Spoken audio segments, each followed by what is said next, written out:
अऊज़ु बिल्लाहि मिनश्शैतानिर्रजीम बिस्मिल्लाहिर्रहमानिर्रहीम अल्हम्दुलिल्लाहि रब्बिल आलमीन अस्सलातु वस्सलामु अला रसूलिल्लाह सल्लल्लाहु अलैहि वसल्लम रब्बिश्रह ली सदरी वयस्सिर ली अमरी वहलुल उक़्दतम मिन लिसानी यफ़क़हू क़ौली।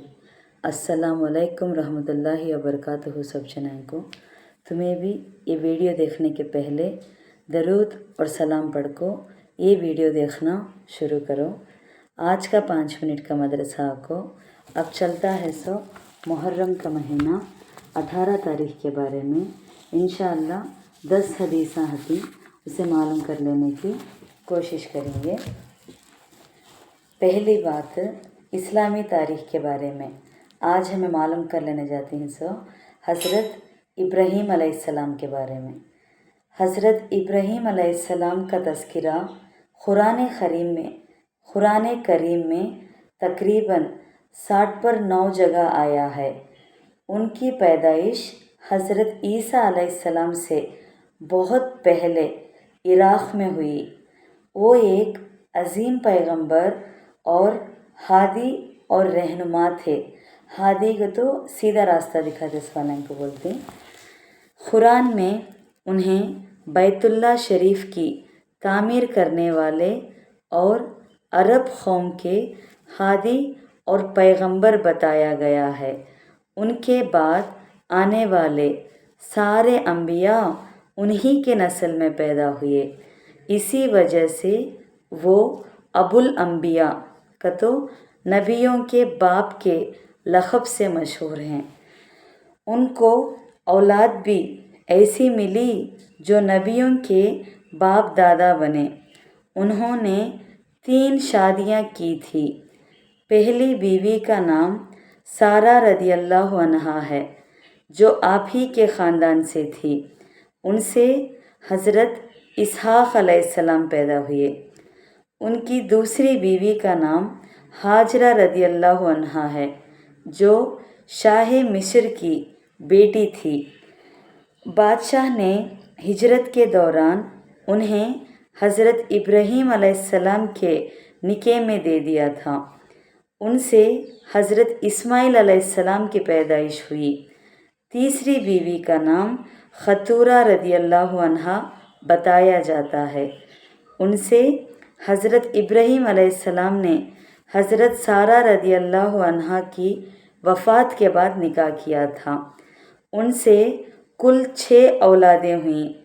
उनकी नस्ल और ख़ानदान को बनु खतूरा कहा जाता है। अल्लाह ताला ने इब्राहीम अलैहिस्सलाम को ख़ास रहमत और बरकत और फ़जीलत से नवाजा था। नबूवत और रिसालत के साथ माल और दौलत भी अता किया था।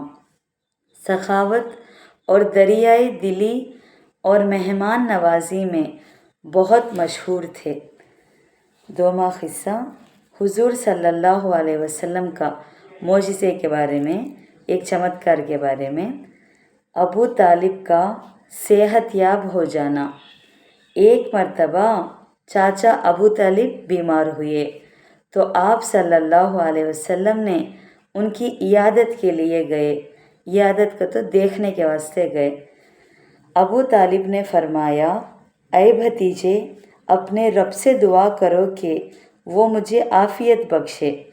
तो आप सल्लल्लाहु अलैहि वसल्लम ने दुआ फरमाई, या अल्लाह, मेरे चाचा को शिफा अता फरमा।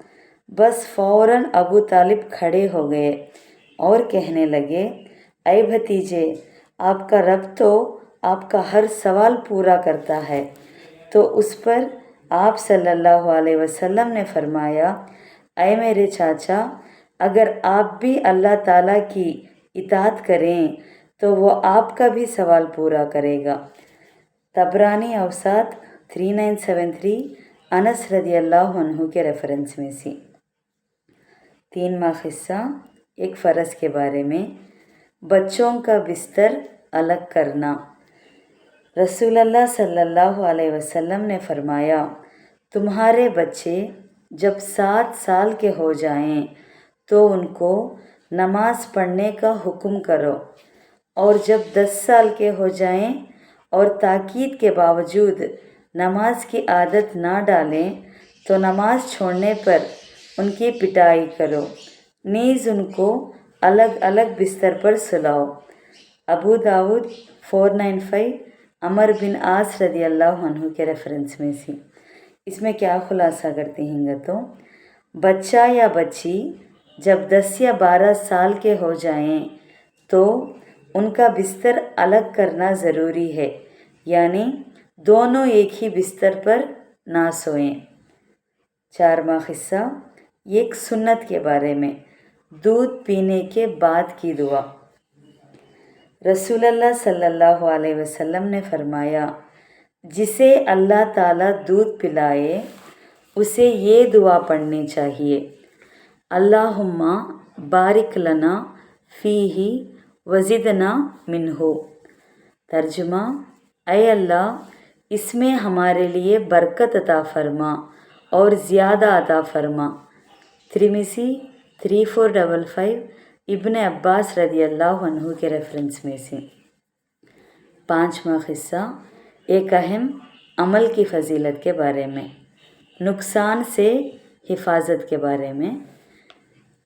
رسول اللہ صلی اللہ علیہ وسلم نے حضرت عبداللہ بن خبیب رضی اللہ عنہ سے فرمایا، تم روزانہ صبح شام 3 مرتبہ سورہ اخلاص کا تو قل هو اللہ احد کا سورہ اور موزتین کہتے سوا کو 2 سورہ کو ملا کو، ایک کو قل اعوذ برب الفلق اور ایک قل اعوذ برب الناس، یہ 2 سورہ کو ملے تو موزتین کہتے پڑھا کرو۔ یہ صورتیں ہر نقصان دینے والی چیز سے تمہاری حفاظت کا ذریعہ ہوگی۔ ترمذی 3575 کے ریفرنس میں سے۔ صبح اور شام کا تو فجر نماز کے بعد اور عصر اور مغرب کے درمیان میں 3 بار قل کا سورہ، 3 بار قل اعوذ برب الفلق اور 3 بار قل اعوذ برب الناس پڑھے تو ہر ایک چیز کے نقصان سے حفاظت ہوتی ہے۔ 6واں قصہ ایک گناہ کے بارے میں، فضول کاموں میں مال خرچہ کرنا۔ قرآن میں اللہ تعالیٰ فرماتے ہیں، کچھ لوگ وہ ہیں جو غفلت میں ڈالنے والے چیزوں کو خریدتے ہیں تاکہ بے سوچے سمجھے اللہ کے راستے سے لوگوں کو گمراہ کریں اور سیدھے راستے کا مذاق اڑائیں۔ ایسے لوگوں کے لیے بڑی رسوائی کا عذاب ہے۔ سورہ لقمان میں 6واں آیت میں ہے سو فضول کاموں میں پیسے خرچہ کرنا نہیں کر کو۔ 7واں قصہ دنیا کے بارے میں، مال اور اولاد اللہ کے قرب کا ذریعہ نہیں۔ قرآن میں اللہ تعالیٰ فرماتے ہیں، تمہارے مال اور تمہاری اولاد ایسی چیز نہیں جو تم کو ہمارا محبوب بنا دے، مگر ہاں جو ایمان لائے اور نیک عمل کرتا رہے تو ایسے لوگوں کو ان کے اعمال کا دگنا بدلہ ملے گا اور وہ جنت کے بالا خانوں میں آرام سے رہیں گے۔ سورہ سبا میں 7واں آیت میں ہے سو۔ 8واں قصہ آخرت کے بارے میں، جہنم کے ہتھوڑے کا وزن۔ رسول اللہ صلی اللہ علیہ وسلم نے فرمایا، اگر جہنم کے لوہے کا ایک گرز کا تو ہتھوڑے کو بولتے ہیں، زمین پر رکھ دیا جائے اور اس کو اٹھانے کے لیے تمام انسان اور جنات مل جائیں تب بھی اسے زمین سے نہیں اٹھا سکیں گے۔ مسند احمد 11233 ابو سعید خدری رضی اللہ عنہ کے ریفرنس میں سے۔ 9واں قصہ طب نبوی سے علاج، زخم کا علاج۔ رسول اللہ صلی اللہ علیہ وسلم کو جب بھی کوئی کانٹا چبھتا یا زخم ہوتا تو آپ صلی اللہ علیہ وسلم اس پر مہندی کا لیپ فرماتے۔ ابن ماجہ 3502 سلمہ رافی رضی اللہ عنہ کے ریفرنس میں سے۔ اس میں کیا خلاصہ کرتے ہیں گا تو مہندی جراثیم کو ختم کرتی ہے، جلن اور سوجن کو دور کرتا ہے، نیز इसमें दूसरे भी बहुत से फ़ायदे हैं। आखिरी 10वां क़िस्सा नबी सल्लल्लाहु अलैहि वसल्लम की नसीहत के बारे में। शक और शुबा वाली चीज़ को छोड़ दो। शुबा शक तो डाउट के चीज़ां को वो हलाल की हराम की न तो दो में आए तो डाउट के नाद हती नहीं, वैसे कामां को भी हंदे वैसे चीज़ां से भी हंदे दूर रहना गते।